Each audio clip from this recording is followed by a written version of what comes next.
Welcome back to everyone's favorite podcast, Babbling Brook of Diarrhea. Of Lady Diarrhea. That's right. That's the full name, according to Travis. Unless we come up with a better one today with Amanda Neal. A man named Neal. Yes. Let's do it. We second female guest for all the feminists out there. I know. You identify as a woman. I do. Yes. Most days. Yeah. We all got, those inner demons fighting it out do. every day. I Which one's going to win? A giant penis if I was a man. Oh. Both of our penises would be comparable in size, I think. Absolutely. Yes. It's giant. I don't know if I'm... It's great. Okay. It's perfect. Perfect. I'm scared that I'm so soft. It'll pick it up. Okay. Yeah. Gorgeous. Yes. Okay. So Amanda, you got into comedy like a while. Like you liked comedy for a while, but then you started doing it more recently, correct? I have. Yeah. I've been writing since like 2017. Yes. I just didn't know that Greenville had such a booming. It's popping in Greenville. I didn't know that there was like open mics. Yeah. And so my friend Aaron, he introduced me. He's blind. He's blind Aaron. He recently also a comic, but got a girlfriend. Stopped coming out. It'd be like that. No, it's okay. I said this to him when I saw him the last time, so I can say it online. It's not talking shit if I've said it to your face. It's never talking shit if you said it to their face. Absolutely. I think that's a very valid rule. And so then in January of last year, I just started bopping out to all the mics, and then I did my first set in May 26th. May 26th. Nice. So you're coming up. It's like 2 months away, a year. 2 months away. Right? It's just on and popping. I never imagined to still be doing this.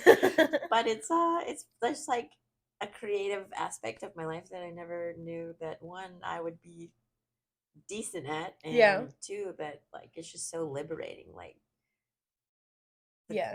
goosebumps and just like the endorphins you get when you get off stage. You're like, who knows if I did good because it's a waking blackout, but, right? It's just a good time.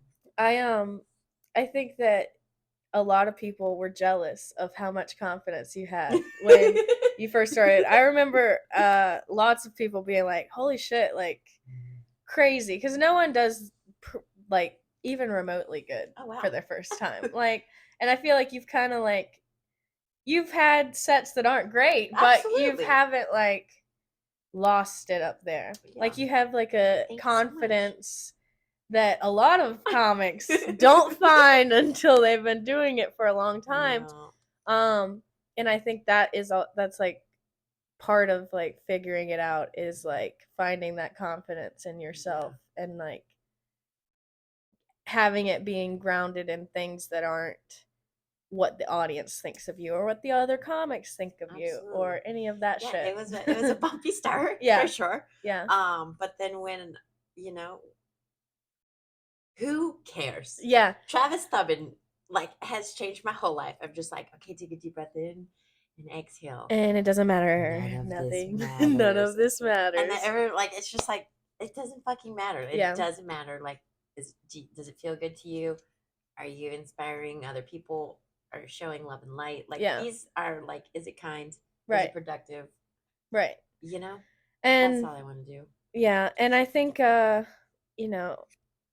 you also business owner, own a business. It's International Women's Month, motherfuckers. Welcome to my business. Yes, this is also her business. Because I did not have a chance to clean my house, so can't do it there. No, my house looks like a bomb went off. So I totally understand that. But I think just like with the confidence, I have had the ability to have my own business for 3 years now, and then I'll put applause in right there. But what really got me like comfortable, like public speaking and with the audience, is so silly. But over COVID, there's Toastmasters. What's that? It's an online community. Well, it went online, but okay. It just teaches you how to speak more Cool. appropriately. Oh, like giving a toast. Correct. And Oh. how to speak without using a lot of like or filler words. Yeah. So I did that, and they ripped my ass apart. One lady was like, "You said like 27 times. You said 42," and I was like, I only talked for 5 minutes." Like, took a tally, and I was like, "Okay, get your shit together." Yeah. And so I did that a little bit, and then hosting music bingo at Bird Fly South. Yeah. That got me really comfortable with the microphone. Mm-hmm.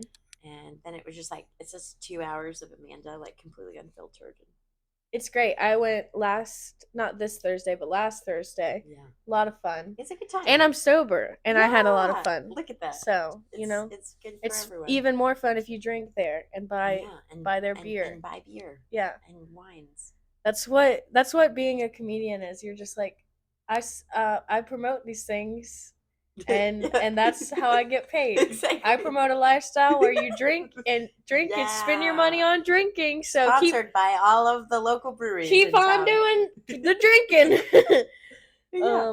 So it's a good time. But yeah, I think that comedy is like, it's obviously a hobby for, people, and it's obviously some people look at it as a career path, but I honestly see it as like something that changed my life to where I can like not want to die every day.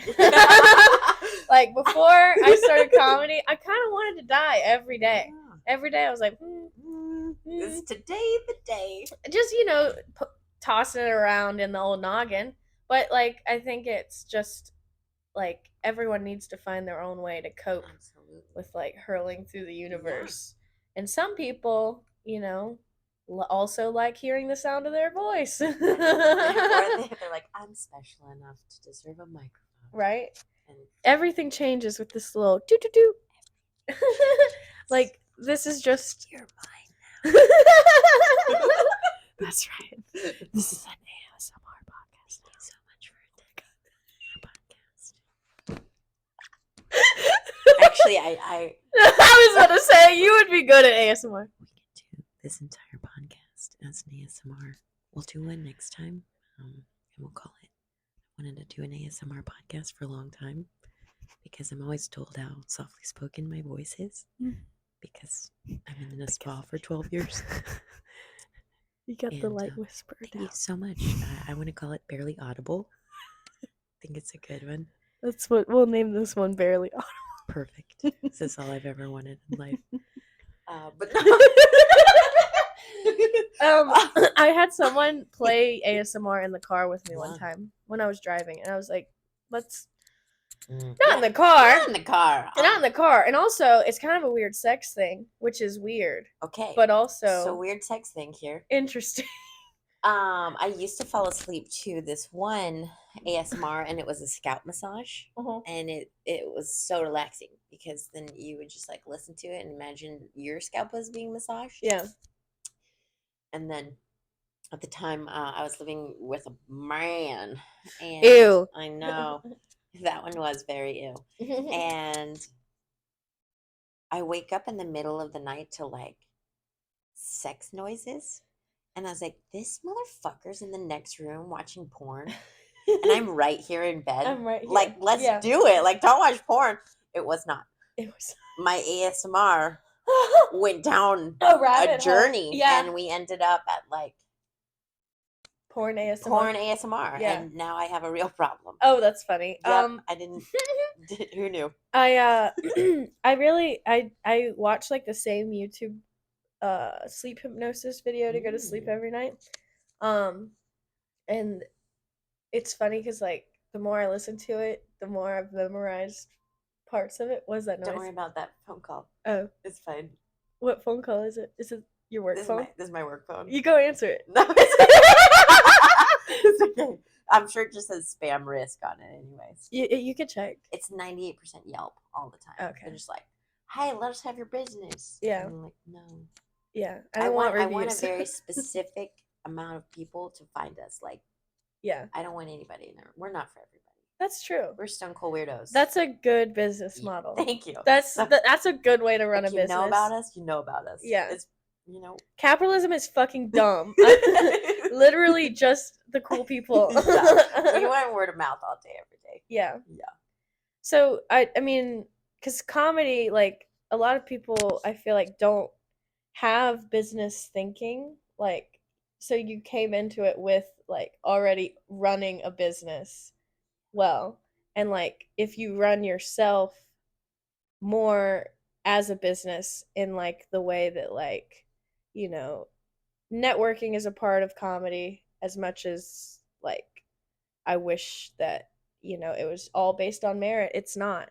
It's based on who you know and if they like you. Mm-hmm. And no one likes me. I think that makes two of us. So like but I feel like no, I feel like people do like you have like an aura, like you just like even if someone didn't like you, they couldn't give a good reason. Yeah. Like they couldn't. That's like all I want to do in life. Yeah. Is like give me at least Yeah. top three. There's a lot of good reasons not to like me.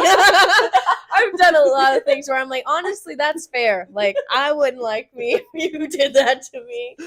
But it's just like that's very kind. Thank you. Yeah. Thanks. I'll take it. Yeah, this podcast is about compliments. Yeah. Nom nom nom. Keep them coming. Yep, that's right. That's how I'm gonna keep everyone coming on the podcast. I'm just gonna shower them with yeah. We need it. Yes. Yeah. An extra little dose of attention and because you know we don't get enough. That's right. Yeah. So what do you I mean like so you're coming up on a year. Yeah. I know that we went to Atlanta together one time and we were talking about like, you know, what we want out of comedy or whatever, and you're like, I'm giving it 5 years, and if it doesn't happen in 5 years, that's it. And I know that's not realistic. No, but I loved that like you were like, I'm fucking manifesting this. Like I'm putting in the hard work and time because you did like you were more sporadic at first coming out, but I feel like you come out as regularly as you can, being a fucking business owner and like having actual shit to do.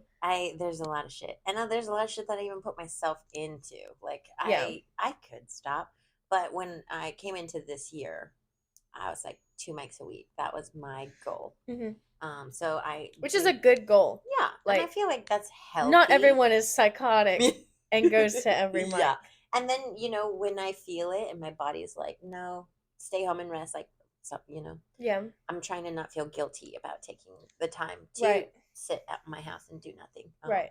Also trying to appreciate my home more, because when you live alone, it's just like a cat and a fish. Yeah.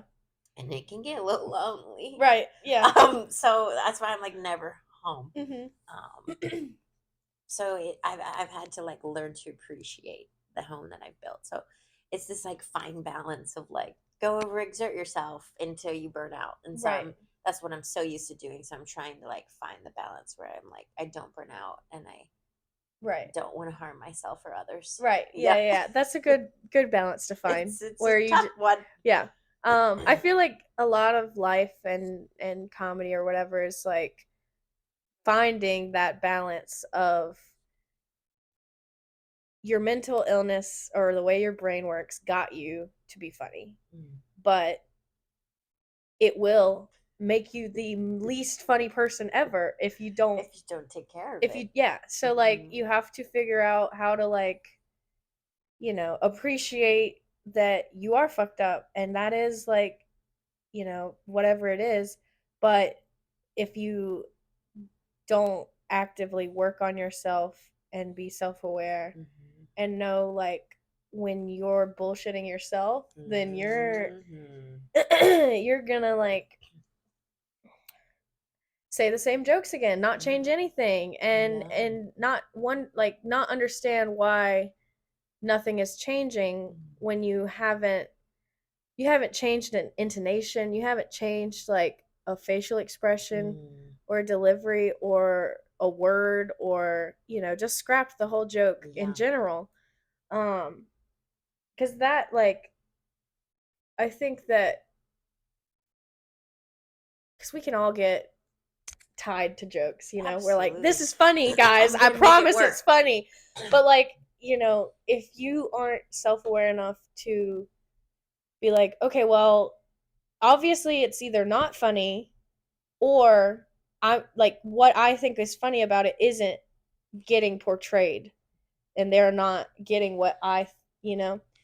So it's all just like, you know, you're trying to fucking stand on the room also top. depends on it. Like, you know, I think you also like get to know the rooms in which you're at and all of that fun stuff. But yes, Yeah. my like something that's wrong with me is I'm never gonna do the same set twice. Like, and when I first started coming out to comedy, I did it for like 6 months before I performed myself, and I could literally tell you every comedian's set. Yeah.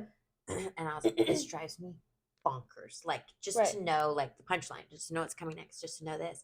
And then when I started doing comedy, I was like, you got to flesh it out. Like you do. Like and so I became like less annoyed with it, but like still I'm like, you got to do a new set every night. And I'm like, Amanda, that's not right.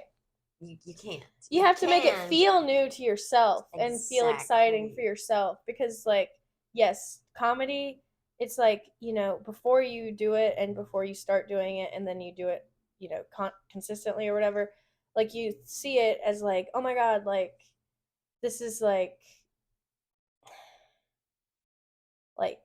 this is so good. But it's like, yeah, you're seeing the person that has done this like hundreds of times and they figured out pause here, da da da da da da da da da da. Like, so it's like so much that actually goes into it. And once you realize that, I think that's when you really decide if you like comedy or not. Because you can like comedy as a person who enjoys laughing and dealing with, you know, how fucked up life is with comedy. Like, you can like it like that, or you can like it where you're like into the intricacies of like what makes this joke funny, or what makes this story captivating and people like pay attention the whole time. Because I think like a lot of times, even if I'm not getting laughs the whole time, I try to like at least be like, we're still listening, right? Like everyone's still like, wait, I'm intrigued, right? Do tell. So I forget captivating. But I've been reading this book, Talking with Strangers. It's by Malcolm Gladwell. I don't know what that means, but I know he's written some books or whatever. And it's so it's the audiobook, so technically not reading it, but no, I listened to Big Magic and I loved it. Dude, it's so good. Yeah. I actually read that one because the audiobook wasn't available or whatever. But I just finished that too. It's a good one. It was good. The ending was good because I let it return on accident, and then I requested it again, and then finished like the last 30 pages that I hadn't read. So it's good. Yeah. I liked it. It was a good one. I screenshotted a bunch of pages from the book because I was just like, it's good to like remind yourself of that, because that book is also is about like creative living and like if you're gonna pursue doing something creative as like a form of income or whatever, or try to make it whatever, like how to do it without going crazy, kind of. Yeah, and just like allowing and like being loose. Don't like have a chokehold on it. Just like that's like anything in life. Yeah, you know what I mean. When I opened this, we opened it June 4th of 2020, and I was like, perfect. I signed my lease for this 6 months ago, and the world is ending. Yeah. And like, I was just like, this.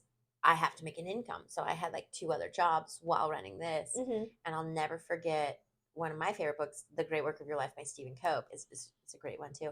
I read this while I was doing yoga teacher training. It was one of our assigned readings, and I loved it. And it was just like, if you want to do something in your life, you have to be conducive, and you have to allow and open, and it has to time. We got like a little bit. We'll do like 5 more minutes. Yeah, and then you have to be open. The book. Yes, and just like how all these different professionals, whether supported through their family or not supported, they made their life based off of what they wanted it to be. Um, and I'll never forget, like I quit all of my jobs, and like I went to the beach, I read this book, came back, and I emailed all of the other people I was working for, and I was like, I can't do this anymore. Yeah. And as soon as I just like released and trusted, like everybody just started booking appointments. Yeah. I was like, okay, cool beans. Like we're gonna be fine. Yeah. So it's been like 2 years that I've been able to make this my income, which has been mind blowing because we're only 3 years old. Yeah, that's awesome. It's dude. wild. Yeah, and then I don't know. Congratulations. Thank you kindly. Yes. I'm just like, I need more compliments. It's been if you're watching this and you haven't booked an appointment yet, yeah. get the fuck on it. Give me your money. No, but yeah. I like that a lot. That's a good recommendation. Yeah. I liked it. The book, the Malcolm Gladwell one, it's all about how basically like we assume these there's like a the chapters are like named like things that we do when we talk to strangers. So like when you talk to someone you know them, and you like have like a way to tell what they mean. Like you can see like if they're lying with like, Absolutely. whatever. But with strangers, we have to like assume a stereotype because we don't know them, and what like the downfalls of that. And it's like I like it. Obviously hasn't gotten to the point yet because I'm like 7 chapters in, and I'm like, tell me how to talk to strangers like I know them. There's another book I read it a long time ago, and it's like how to talk to anybody. I think is what it's called. It's like the same thing. Yeah.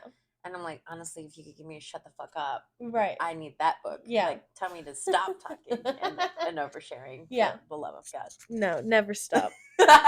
Everyone wants to know. Yeah. Obviously. Everybody wants to hear about your vagina on stage. And my blister, it's doing better, guys. Killing it. I'll It zoom in so on the good. blister. Zoom. But yeah, for everyone that was worried about me, I'm fine. Don't worry. No longer jerking off microphone stands. Yeah. I won't do it again until it heals completely. I promise. Just next time use protection. Right. Yeah. Yeah. Story of the world. Story of literally everyone who ever existed should have used protection. So, do you have, like, if this doesn't take, or are you just like in it? I could do this until I died. I don't give a fuck. I'll do it wherever. I'm gonna move to New York. I probably am not gonna love it. I don't know. I have I want to be excited, but I also don't want to be too excited. So I'm just like, I'm gonna do it. I'm gonna move. I'm gonna try. It's good. If it doesn't work, your wings. I'm gonna move somewhere else, and then just keep doing it. You can always. That's the beautiful thing of life, is that you can always just. Yeah. Plus, I usually I kind of like I've just kept moving farther and farther away from my house, like my home where I grew up. Every time I do it, I get happier. Interesting. And so I'm like, I think it's just like you need to move. Also, I don't remember if this was you telling me this, but someone was saying like if or actually it was on a podcast. No one told it to me. I just live inside of your head. But they were talking about how actually when you move different places, like literally put your body in different environments, different genes can get turned on. Wow. And different like basically the more you move, the more you're like discovering yourself. Absolutely. And like, I've always wanted to travel, like, I've always wanted to get out of my fucking small town ass shit. So like I think comedy is just like a great way for me to do that. Like just keep going places, keep living life and trying to find the joy in it. One of like the best years of my life, I moved here. I moved from Charlotte to Clemson. And it was awesome. Like it was just such like I just grew so much. Like I got to figure out who I was without like any restraints or anything on me. And that was beautiful. Yeah. Because there's nobody telling me, don't do that. You could do that. And so I got to figure it out on my own. Mhm. And then I moved here, and it's been even better. Yeah. Just like finding your footing and Mhm. finding out all about yourself. Yeah. It's awesome. Hell yeah. Because Yeah. we're fucking awesome. We are awesome. So plug your Instagram, Oh, your okay. business if you want. Sure. I mean, so my Instagram is Batmanda_N. I host music bingo 3 times a month, That's right. and it's really fun. It sounds silly, but It is very fun. we have a good time, and because we all have undiagnosed ADHD, well, I do because I don't have health insurance. Yes, business owner, but Yeah, we don't got insurance. We humble. Yeah, someone come save me. Any doctors watching? Yeah, please. Help you know. me.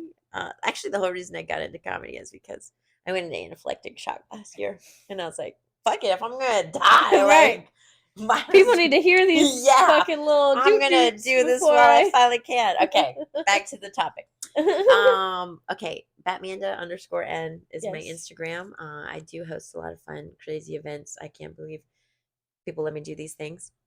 And then, yeah, Fortified Wellness Studio. This is welcome. Yes. This is it. This is it. You could sit on this couch and You wait. can. Wait for your appointment. It's much more comfortable than it looks. I'm literally so comfortable right now. I have taken many naps here. Like yesterday, I was just like face planted into it. Yeah. Yeah, we offer full body waxing, facial services, skincare services. That's right. Massage, total body stretching, hot stone, prenatal, postnatal. Boom, boom, boom, boom. You got it. We do it. Yeah. Yes, please check her out. It's almost spring, and so all of our faces are about to get fucked by pollen. So come get fucked by Amanda. Yeah. Let me unfuck your face. Yes. Yeah, I was thinking about this today in my last facial. I was like, oh, I really, I do, I'm certified in lymphatic drainage, which helps just manually flush. I did it to you one time. She did. It was amazing. And it helps to like manually flush all your sinuses. I literally have not gotten sick since that happened. Coincidence? I think not. Yeah, so we're all about to have this occur. So you should come and let me drain your sinuses with our head in the cloud service. Yes. All right, that's all. That's the podcast. Have a good night. Goodbye.